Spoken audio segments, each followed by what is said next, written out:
구약성경 스가랴 6장 1절에서 15절까지입니다.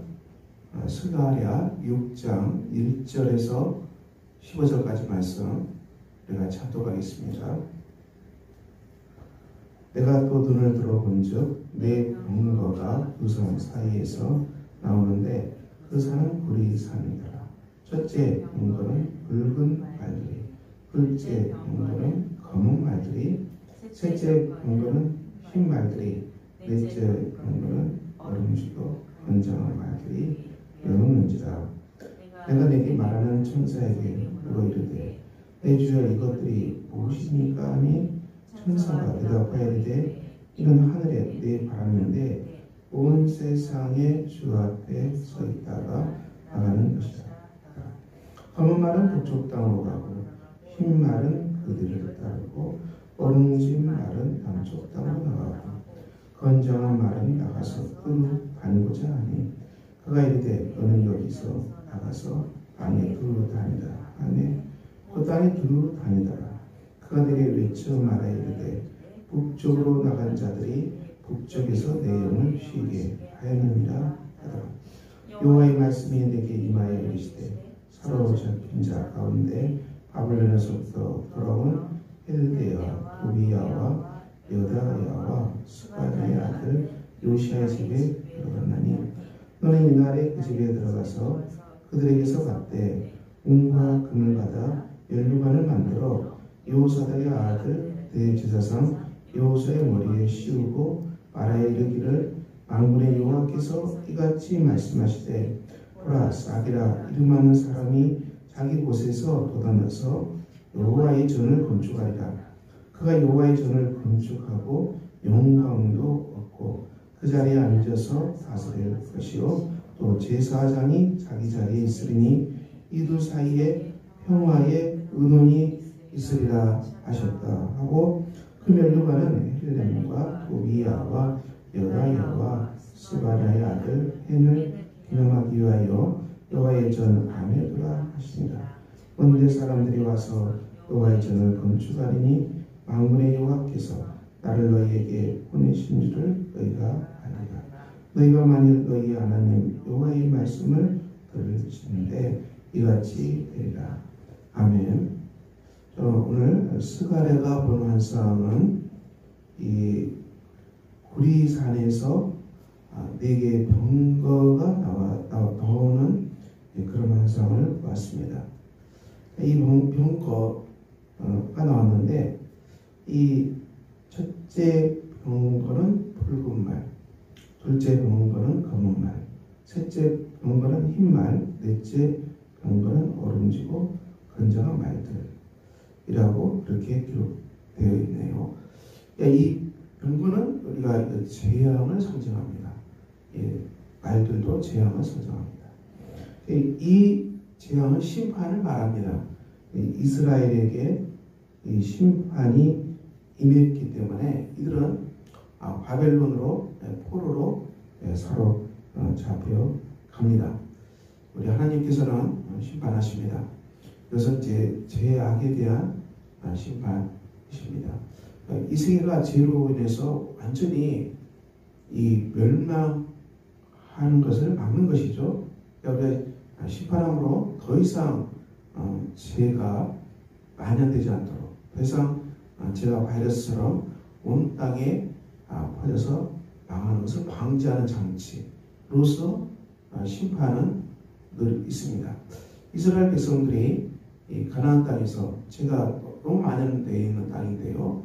그대로 두면은 이들이 죄 때문에 정말로 다 망할 수밖에 없는 이런 처지가 된 것이죠. 그래서 하나님께서는 심판하시고 통째로 바벨론으로 그들을 옮겨버린 것이죠. 포로 땅으로 옮겼기 때문에 더 이상 죄를 짓을 수 없는 상황 속에 하나님께서 환경에 가로놓은 거죠. 우리의 삶도 그렇습니다. 우리는 인간의 죄짓기를 좋아하죠. 따라했기 때문에 죄가 맛있게 보이고 죄가 멋있게 보이고 또 몰래 먹는 떡이 맛있다. 늘 이런 죄를 즐기는 게 있어요. 하지만 하나님의 사람들, 하나님의 백성들은 죄를 즐기고는 살 수 없는 것입니다. 그래서 우리가 하나님께서는 이 심판하십니다. 이스라엘을 심판하셔서 바벨론으로 팔아버렸던 것처럼 우리 성도들도 이 삶 속에서 하나님의 브레이크는 찾아옵니다. 하나님께서 브레이크를 거는 것이죠. 더 이상 이 죄로 인해서 우리가 멸망당하는 것을 막기 위해서 하나님은 심판하십니다. 우리가 재물 때문에 환난을 당하기도 하고, 인간관계 때문에, 가족 때문에, 자녀 때문에, 또 건강 때문에 우리 삶이 이 브레이크라고 그러죠. 재갈 먹이는 순간은 많이 찾아옵니다. 우리가 그러므로 우리는 물론 하나님 안에서 순종의 삶을 살아가지만은 삶에 찾아온 브레이크, 이 재갈에 대해서는 우리가 하나님 앞에 회개하고 나가는 것입니다. 죄는 그 정도로 우리의 삶에 깊게 들어가 있기 때문에 잘 죄를 보지 못하죠. 죄를 먹고 즐기기도 하는데, 그렇지만 이런 심판의 재갈이 들어올 때는 내가 비워야 할 것이 무엇인가? 구조조정이죠. 구조조정. 내 삶에 비워야 할 것은 무엇인가? 유턴해야 할 것은 무엇인가? 그리고 하나님 앞에서 경건한 삶으로 회복되어야 할 것은 무엇인가? 이것이 바로 심판의 재갈 속에서 우리가 찾아가는 길입니다. 그러므로 우리가 심판 속에서도 희망은 있고 심판 속에서도 이 빛은 있습니다. 오늘 말씀 9절 이하도 그렇습니다. 이들이 바벨론으로 끌려갔지만은 하나님께서는 어떻게 합니까? 이 12절에 싹이라 이름하는 사람이 자기 곳에서 돌아와서 여호와의 전을 건축하리라. 하나님의 전이 건축된다고 성경은 말씀하고 있습니다. 본문에서 싹이라 이름하는 사람이라고 말했는데요. 이것은 예수님을 말씀하십니다. 메시아에 대한 예언이 이 속에 들어 있습니다. 예수 그리스도께서 하나님의 전을 건축한다. 구약에 예언되어 있습니다. 예수님은 성전을 건축하신다고 말씀하셨습니다. 예루살렘 성전을 정결케 하고, 그리고 너희가 이 성전이 회파된다. 이 성전을 헐라. 그리고 3일 만에 다시 성전을 짓겠다. 이렇게 말씀하시거든요. 어떻게 3일 만에 성전을 짓겠느냐? 의아한 것이죠. 하나님께서는 이 돌로 만든 성전은 다 무너졌어요. 지금은 다 무너졌고, 우리가 가끔 이스라엘의 통곡의 벽을 보잖아요. 흔적만 남아있지 다 무너지지 않겠습니까? 그런데 하나님께서는 이 성전을 지은다. 이 성전은 예수 그리스도께서 지으시는 교회를 말씀합니다. 우리 성도가 바로 하나님의 성전입니다. 하나님은 성도를 귀하게 보십니다. 우리를 귀하게 보시는 것이죠. 우리가 하나님의 성전이라는 것이죠. 그러므로 우리가 어떻게 살아가야 되는지는 분명합니다. 에베소서 1장 22절 너희도 성령 안에서 하나님이 거하실 처소가 되기 위하여 예수 안에서 함께 지어져 가느니라. 우리가 성령 안에서 성령이 강림하셨고 우리는 하나님이 거하시는 처소라는 것입니다. 성도는, 교회는 하나님께서 와서 사는 집이라는 얘기죠. 우리가 바로 하나님이 우리 안에서 사는 집이 된다는 것입니다. 대단히 중요한 말씀입니다. 하나님은 그렇게 우리를 삼으셨다는 거예요. 부정하고 싶기도 하겠지요. 우리는 죄 짓고 마음대로 살고 싶고 죄를 먹고 마시고 마음은 또 방탕하고 유치적인 본능대로 살고 싶은데, 하나님 우리를 성전으로 삼으셔서 우리가 하나님이 사는 집이라는 것입니다. 이 엄청난 놀라운 말씀이죠. 모두가 다 집에 사시던데 집의 주인이 누구냐에 따라서 내부가 다르죠. 그 사람이 술 마시고 죄 짓고 정리도 안 하고 그리고 흑청부려 살면은 집이 정리가 되겠습니까? 5만 가지 더러운 것들이 다 다니고 청소도 안 되고 또 쓰레기도 이 온갖 쓰레기 가득 차고 정신이 없기 때문에 집이 엉망진창이겠죠. 그래서 주인이 바뀌어서 주님 앞에서 정말 거룩하고 경건하고 말씀 따라 순종하고 깨어있는 사람이 그 집에 들어오면은 그런 집을 가만두겠습니까? 다 쓰레기를 버려버리고 다 치우고 깨끗게 하고 정결케 하고 정리도 분명하게 하고 옷도 다 가져에 정리하고 공기도 다 정화시키고 산뜻하게 만들겠죠. 그렇습니다. 이것이 바로 우리 안에 이루어진 역사입니다.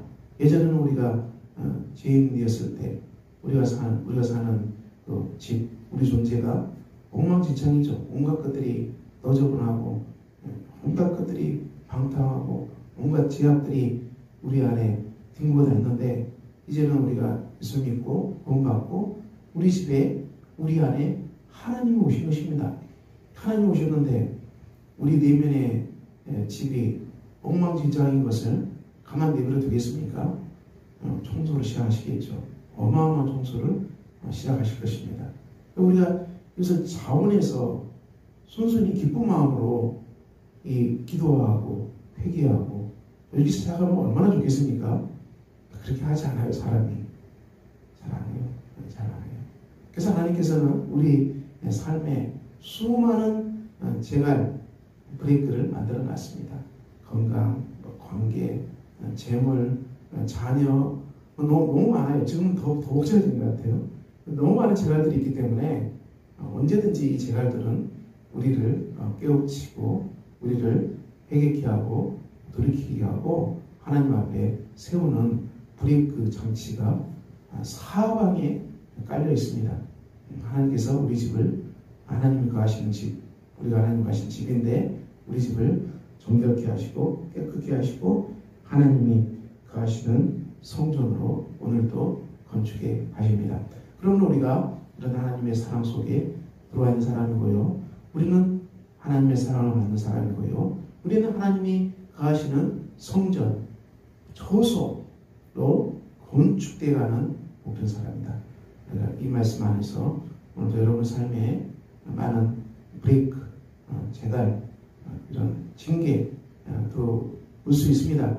하지만 낭망하지 마시고 낙심하지 마시고 하나님 앞에 돌이키시고 또 하나님 앞에서 죄를 비우시고 우리 안에 성령을 초대하시고 성령의 인도하심 따라서 순종의 걸음을 걸어가시길 바랍니다. 하나님이 여러분의 집을 여러분을 거룩하게 하시고 성전으로 건축하시고 우리가 더 큰 은혜와 선물로 여러분을 채워주실 것입니다.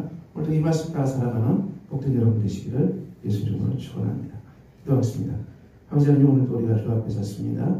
우리 삶에 찾아오는 많은 아픈 것 속에서 우리 자신을 돌아보게 하시고 회개케 하시고 돌이키게 하시고 우리가 하나님이 거하시는 처소가 됨을 기억하게 해주시고 오늘도 성령 안에서 하나님이 거하시는 처소로 건축되어가는 복된 역사가 우리 안에 있게 해주시기를 기도합니다. 주님 예수께서 교회 성령 가정마다 하나님의 사랑과 평강으로 함께 해주시고 오늘도 주 앞에서 경건하고 복되고 아름답게 살아가는 복된 가정들, 복된 자녀들, 복된 가정들 다 되게 하셔서 오늘도 예수 안에서 하나님의 성령의 능력으로 건축되어가는 아름다운 교회가 되게 하여 주시옵소서. 우리 주 예수 그리스도 이름으로 기도합니다. 아멘. 하늘에 계신 우리 아버지의 이름을 거룩하게 하시며 아버지의 나라가 오게 하시며 아버지의 뜻이 하늘에서와 같이 땅에서도 이루어지게 하소서.